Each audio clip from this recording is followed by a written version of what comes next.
Facts of Life. She's now the star of a brand new program called Style and Substance that airs Monday nights here on CBS, and thanks for coming over and visiting us here at late night. Now, I read early on that this show is a Martha Stewart parody, but I read this afternoon that you don't exactly see it that way. I mean, the other woman in the show is kind of like a Martha Stewart-ish person. Well, you know, her whole existence, that whole Martha Stewart existence, where you have, you know, magazines and tapes and a show and everything, right. it is, you know, the perfect basis for a character.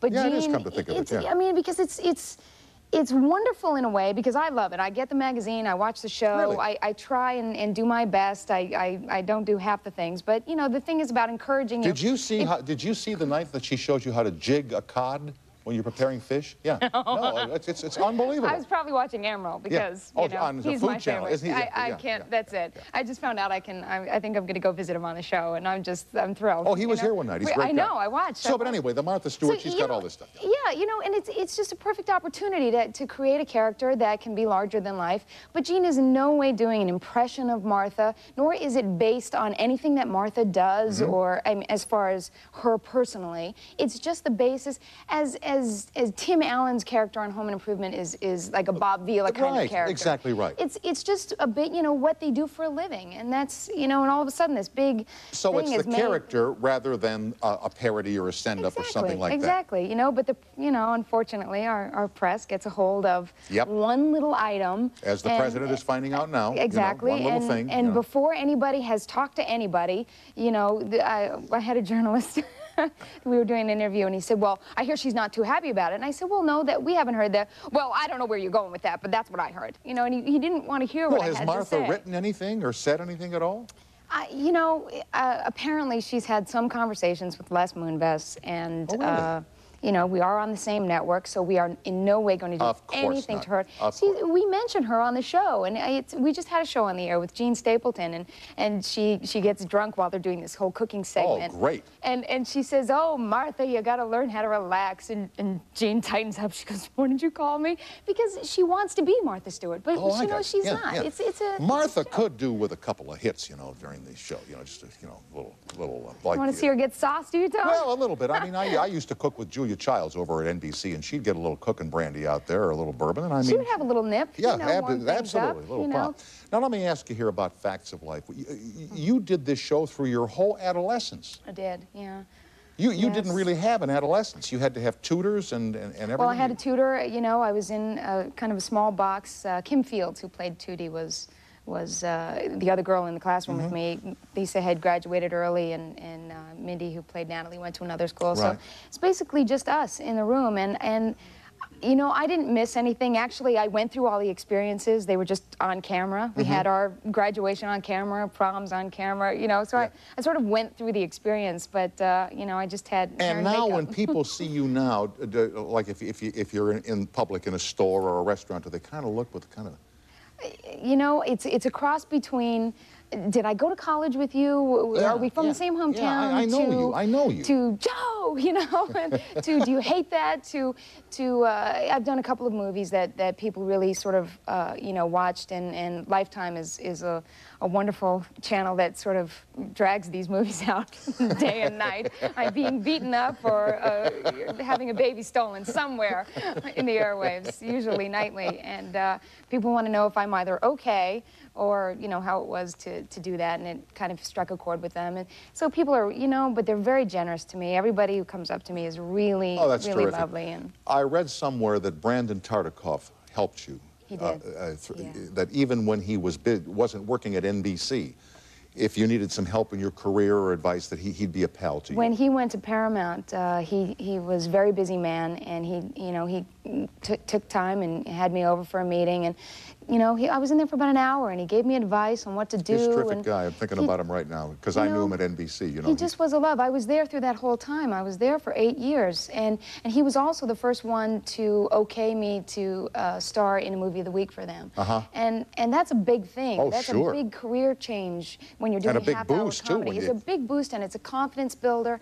And he was just a lovely man, and he was always there with you know, a kind word. And I met him when he was there with Fred Silverman back in the late 70s. Right. And I used to call Silverman Cramden, and I'd call Tartikoff Norton. Oh, no. Yeah. Oh, So no. whenever I would see him up until the day he died, God Right. rest his soul, I'd say, "Hey, Norton, how you doing?" He'd always smile and say, "I'm doing fine." You know, He was a love, and I miss him. He was a good guy. I want to talk to you about travel. I know that your dad was a travel agent, so I guess as a kid you learned early on the joys of travel. And I'm told that last June you and your family had an unbelievable experience in Italy. It was amazing. First off, Italy alone is an unbelievable Okay, experience. let me do a fast break, and we'll continue here with Nancy McKeon, who is one of the stars of Style and Substance. Here on CBS on Monday nights, the toll-free is up and running as time permits, and we'll be right back after these announcements.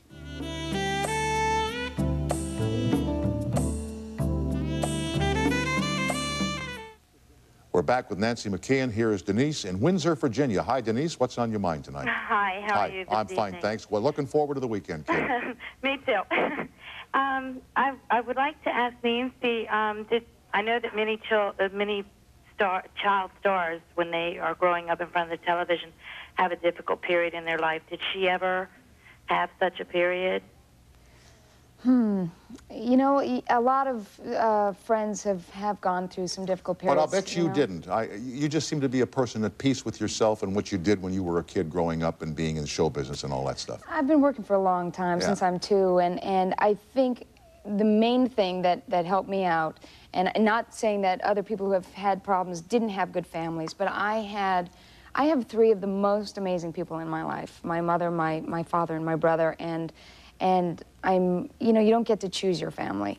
And I'm also you can pick your privileged friends, right, but not your to relatives. call them my friends. You know, they're also my friends by choice. They're my family by blood, but they're also my friends. And I think without these people in my life, I mean, I have a stunning group of friends. I've a, you know, small group, but they're stunning. They're the support that I get has just been, you know, immeasurable. And I think that what happens is, you know this business, and you are catered to. You walk in, anything you want. Excuse me? In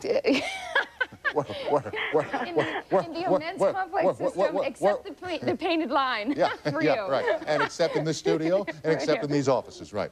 But especially as a kid, when we were working working in Norman Lear's company. I mean, you could have anything.